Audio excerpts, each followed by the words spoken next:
Dr. Martin Luther King Jr. was born Michael King on January 15, 1929, in Atlanta, Georgia.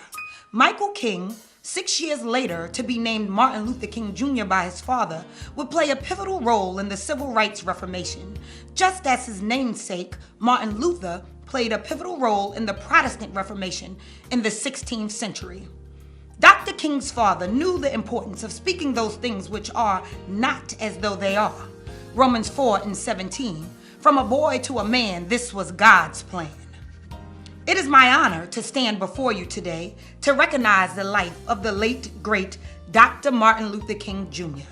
and how he has inspired us and continues to be an inspiration. He stood for justice and equality, paving the way for a new day, leading to his own federal holiday. I thought of standing before you with a poetic biography of Dr. King's life. Then I realized we have not forgotten his strife.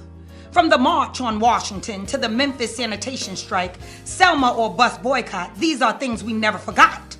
The Nobel Peace Prize, but yet many despise the nonviolent passive resistance and its outright persistence.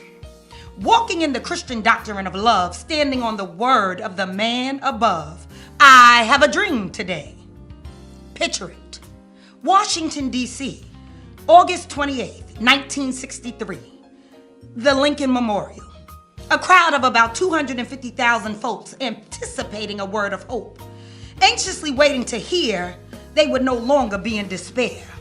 Martin began his speech, but people seemed out of reach. Martin stumbled to find his way, but he had something to say. Gospel great Mahalia Jackson stood in the wings and told her friend Martin, tell him all things. Speak of the dream, let it be heard. She said, my brother, I know you've got a word. As Martin began to speak, he no longer felt weak. I have a dream today. Hebrews 3:7 reads, today, if you hear my voice, do not harden your heart. Martin said, today, I have a dream today, a God-fearing man. The people heard his sound and felt hope was rising all around. I have a dream today. On the dawn of a new day, of a new light, we must not yet give up the fight. As we walk through the trials and tribulations of a new Pharaoh, we can and will bind up the hand of the enemy, continue to pray and continue to slay, because our folks will have their day. A day of peace, a day of equality, a day to release. Release the pain, release the strain, release the countless marches that have us asking, was it in vain?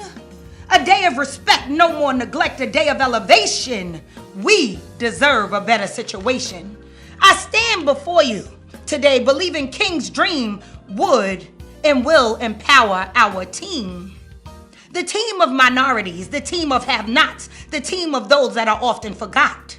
He did not just stand for the blacks. He stood for those who were confined to impoverished shacks. Because you see, it was never just about color. It was about a rise of the people led by who was once a little colored boy from an Atlanta steeple. He was ready to take a stand and make America a great land. I had a dream touch many themes. The vision began to come in fruition. Dr. King realized people would listen. It was in that hour with growing power, America would devour. With Dr. King, we took a loss, but it could not stop the cause. On April 4th, 1968, the world would experience the ultimate hate. James Earl Ray sealed King's fate. A hush fell upon the nation, but God placed amongst us a prophetic creation. With heartache and grief, we looked to the mountaintop for relief. What they did not understand was this was all part of God's plan. From I have a dream to I've been to the mountaintop, this was no time to stop. Dr. King said he's been to the mountaintop and he's seen the promised land. He may not get there with us, but he's seen the promised land. Prophet in the making, Moses went to the mountaintop and his people lost their way. They began to worship a golden calf, not imagining God's wrath. And I'm here to tell you, we too have lost our way.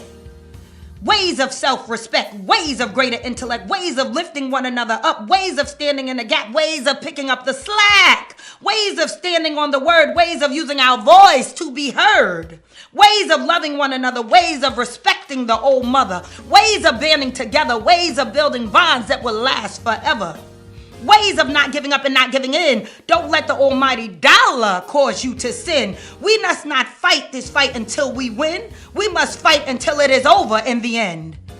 Bribes and money under the table will give us a spirit of not being able. Rebuke it. As a people, we must no longer turn a blind eye to injustice and inequalities to benefit our own personal agenda, but instead ask, what services can we render? In such a time as this, it is imperative that we dismiss our own personal flaws, keeping our community from walking through doors of advancement, doors of elevation. It is time we take our claim in this nation.